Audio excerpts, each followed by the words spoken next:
Good afternoon, everybody. My name is Genevieve Nielsen, and I am a co-founder and the CTO of MRelief.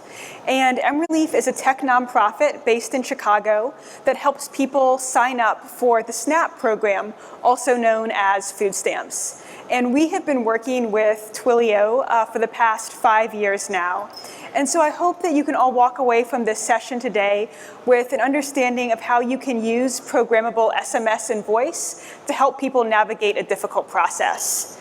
And so to that end, I'm going to begin today by talking about the overall work that our organization does, the problem that we're working on, and also how we use programmable SMS and voice to achieve our mission. I also want to share how we've been integrating other languages into our chatbot to make it even more accessible, and then also share the overall impact of our work. So to date, MRelief, the nonprofit, has unlocked $100 million in SNAP benefits across the country. Thank you. And so the SNAP program is the country's largest anti-hunger program. It provides approximately $190 every month on average for families to buy food.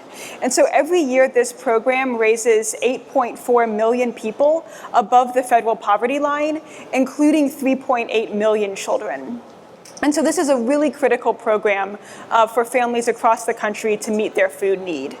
And so we have been growing very rapidly. In Q1 2019, we enrolled 44% more families than we did in the prior quarter. And so in Q1 2019, we helped 19,000 families across the country enroll in the SNAP program.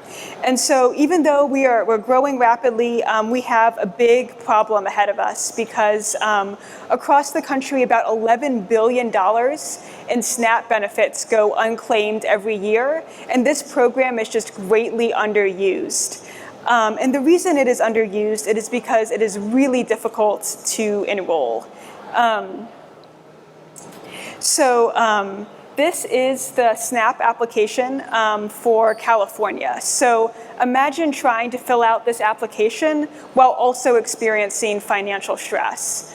So in addition to this 16-page application, a lot of people face really long wait times when they go into the office, and it can just become such an overbearing process to enroll in the program.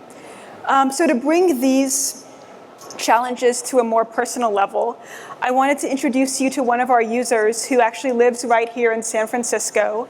Her name is Henrietta, and she's a 74-year-old woman whose primary computer is at the San Francisco Public Library, where she connected with MRelief.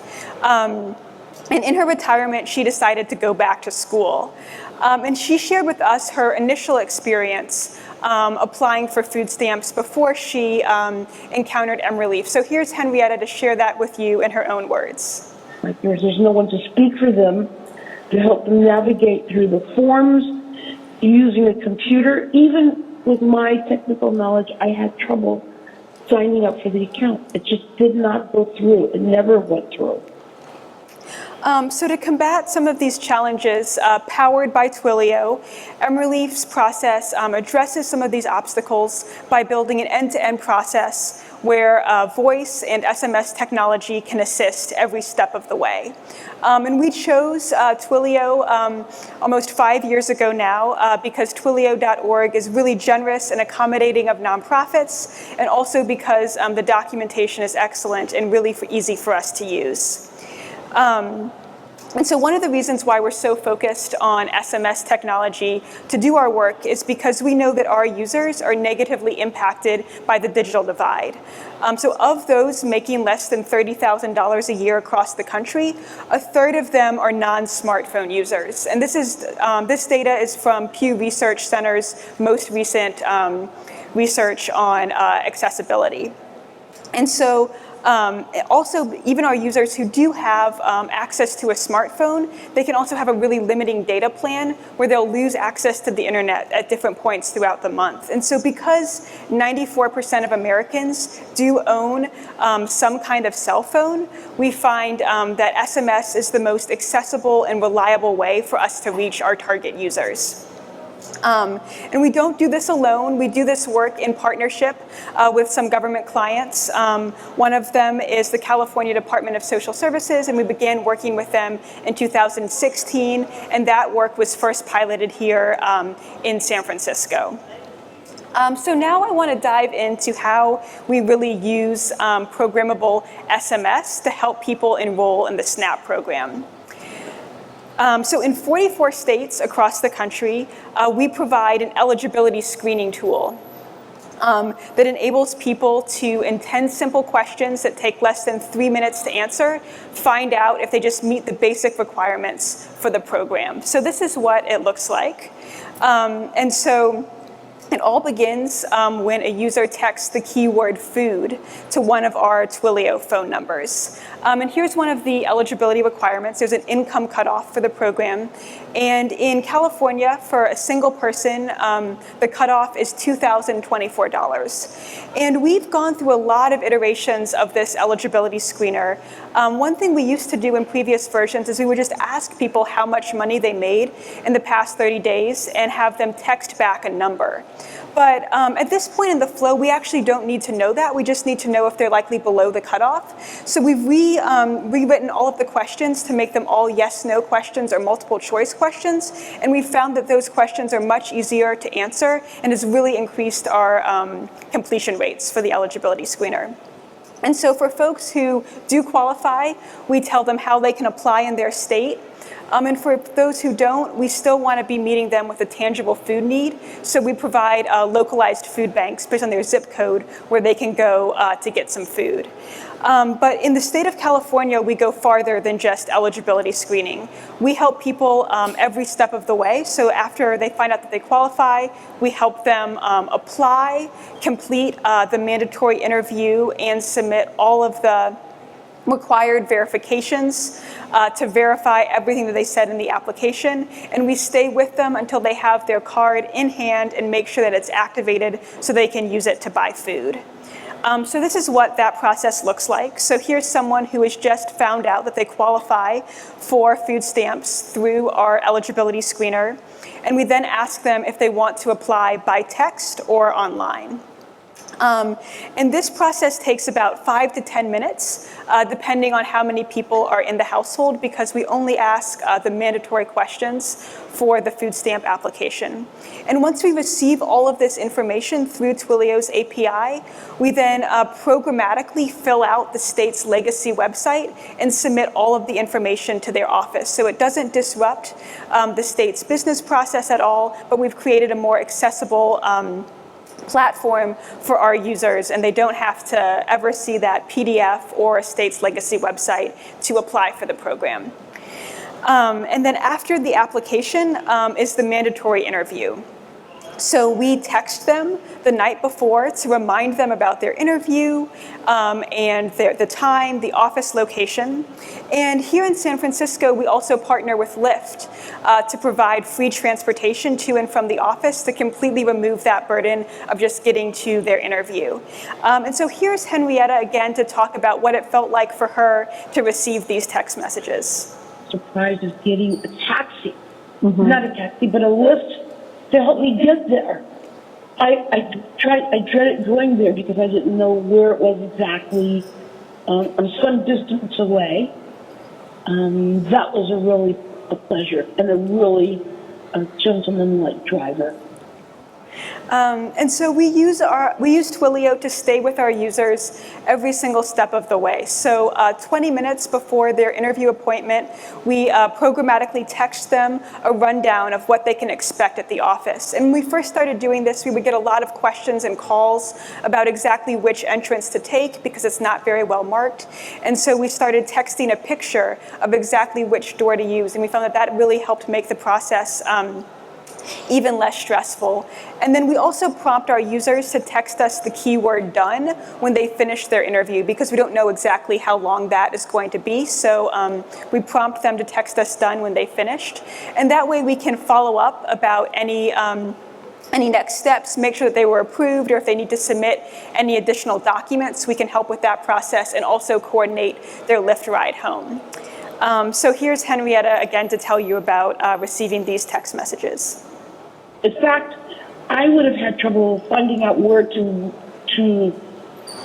report if it hadn't been from the text messages from your office with a step-by-step play and direction. That was very super helpful.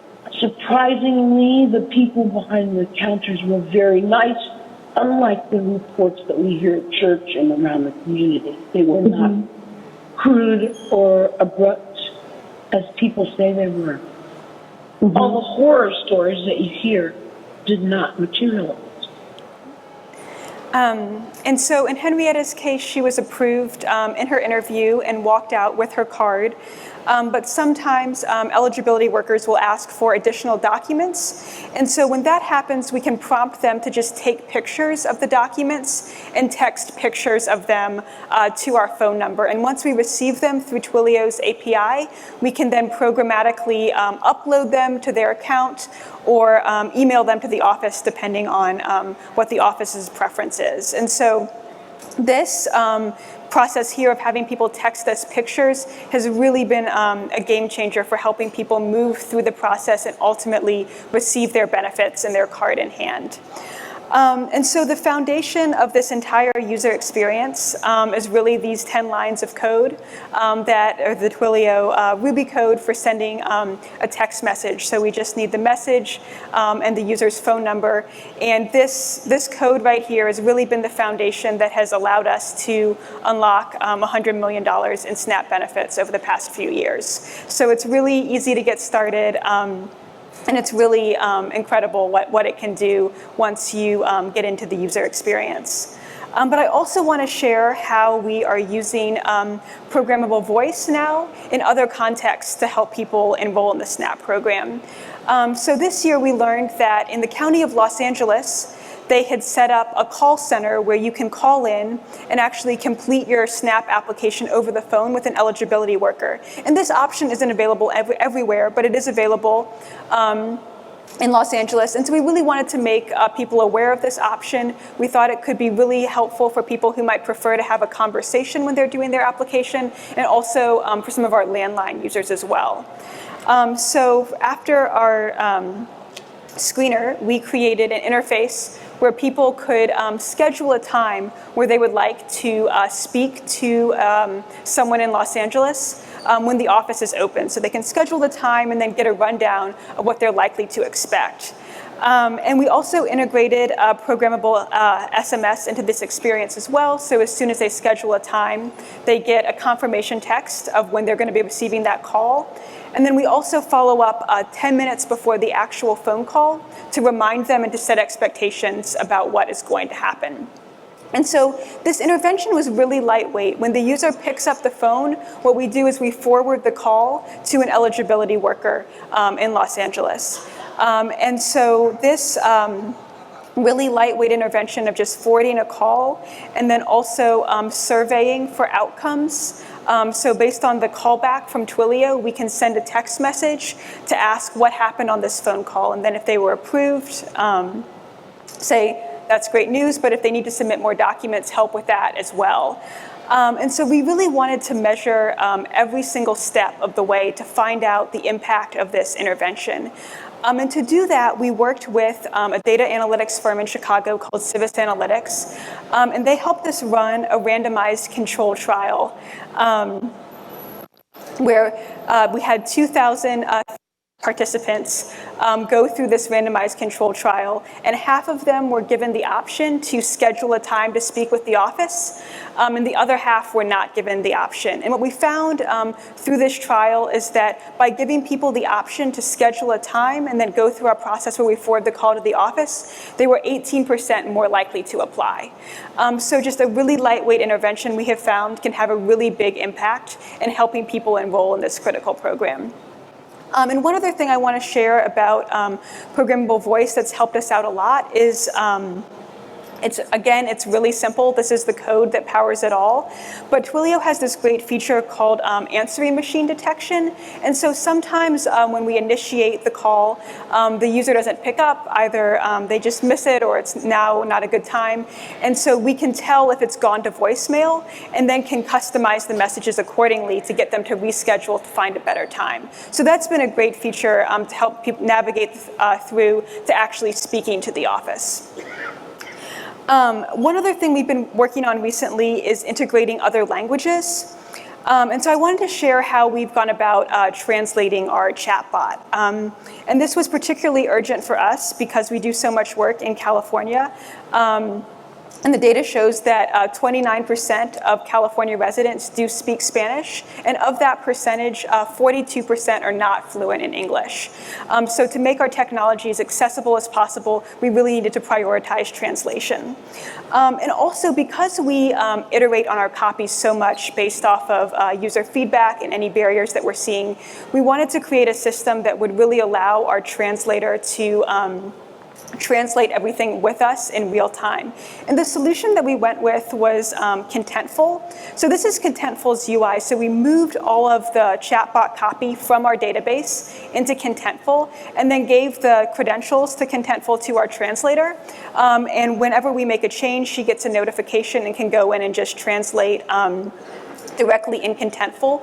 And so right now we only have this in English and Spanish, but that infrastructure is flexible enough that we can accommodate many languages as soon as we can with this system.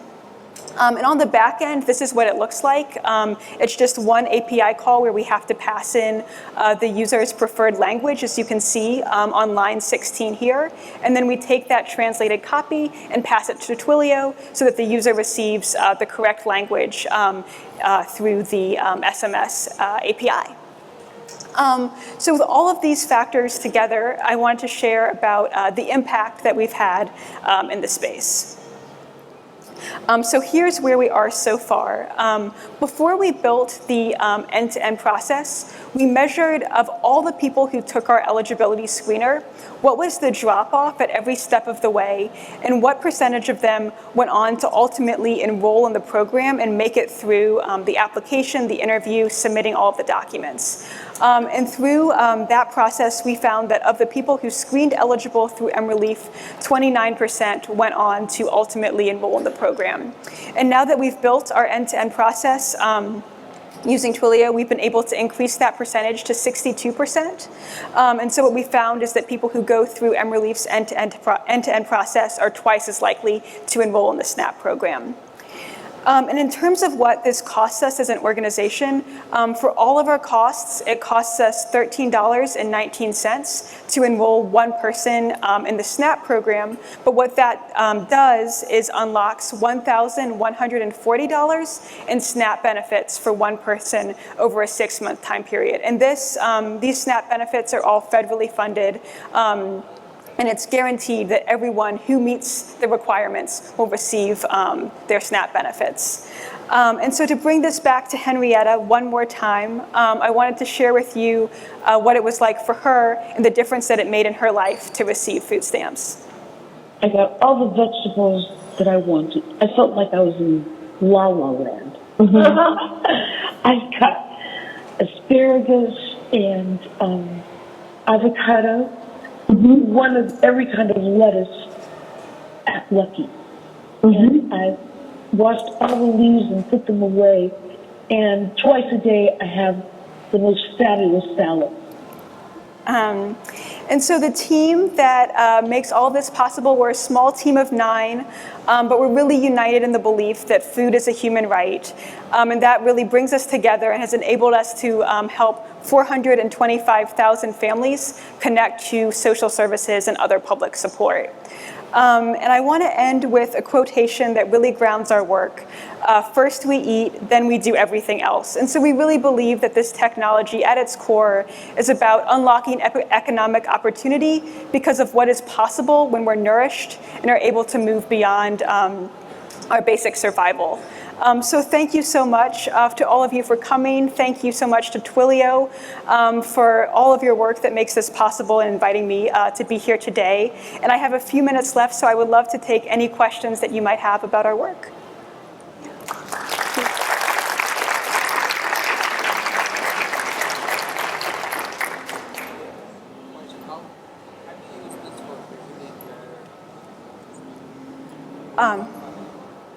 Yes, so the question was, how do we use this technology for people who are visually impaired? And so unfortunately, I don't have a great answer to that question. What I can say, I wish that we have had built all of this through IVR, but we haven't gotten there yet. That's something that I hope we can do in the future. We do offer all of this on web, and so I know that there's some technology that can convert websites to be more accessible. And so our website has followed those best practices, but that's as far as we've gone. Yeah. Yeah. What about the privacy requirements that the cities and the counties require? Yes, so we did have to go through a security audit with California Department of Social Services that they'd use for all of their technology vendors.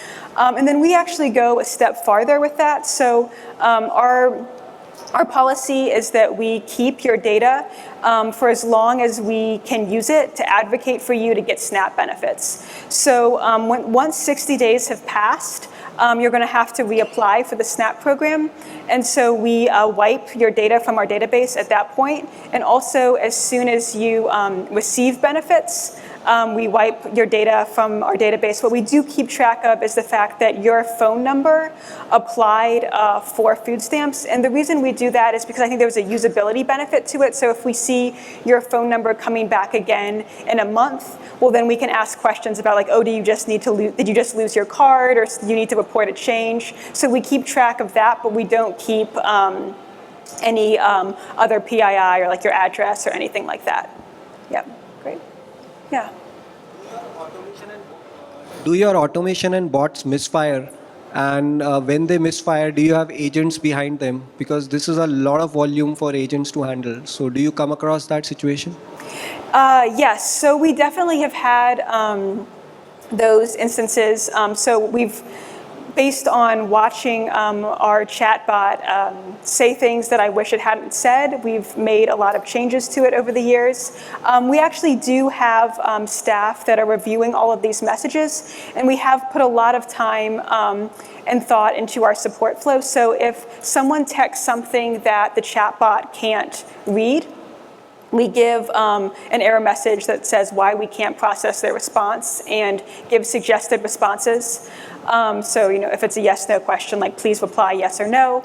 And then if you'd like to speak to a person, text support.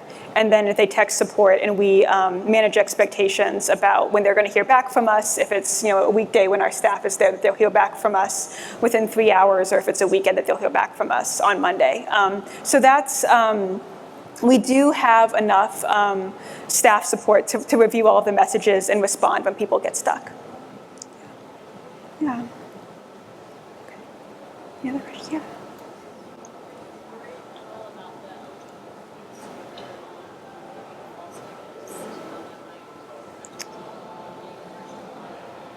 Yes, so we are worried about that. And so whenever we tell someone that they might not qualify, we always tell them why.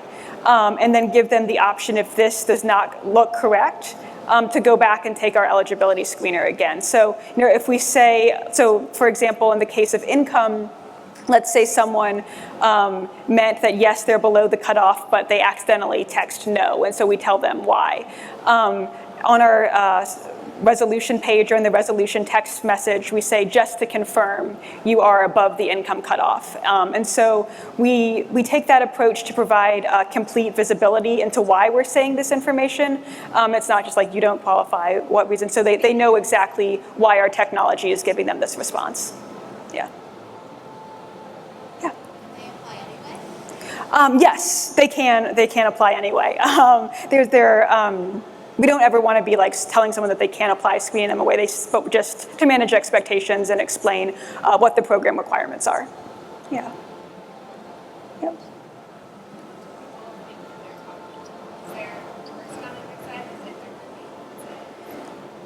Yes, so we've thought about that, and I think it gets especially tricky when they do tech support, and then at that point a human does jump in, and so we try to manage expectations in a few different ways. The copy that we've landed on is this is an automated system, so please follow the prompts when they begin to set the expectation that they're not talking to a human at that point, and then when we do have a human jump in, to introduce themselves and say that they're there to support, and then once the issue is resolved, they say again that they're going to start the automated system again. So, I think that sometimes there can still be an expectation that people might think that they're talking to a human when they're talking to an automated system, but we try to just set expectations and get in front of that. Yeah. Is there a follow-up? They think you're the government. Oh, yeah. I think sometimes yes. The way we begin is that we introduce ourselves as MRelief, a nonprofit that helps you sign up for the SNAP program. So we do set that expectation. I think sometimes people might blow by it or then farther down the line. But if we ever get any questions about it, we always say that we are a nonprofit that does work with government. And if we get questions about is this scam? Is this a valid? MRelief's logo is up on some government sites that we text to them to manage expectations about that. Yeah. Okay. I think we have time for maybe one or two more questions. Yeah. Hi. Oh, thank you. Thank you. Great. Okay. Okay. Okay. Well, thank you so much. Really appreciate it.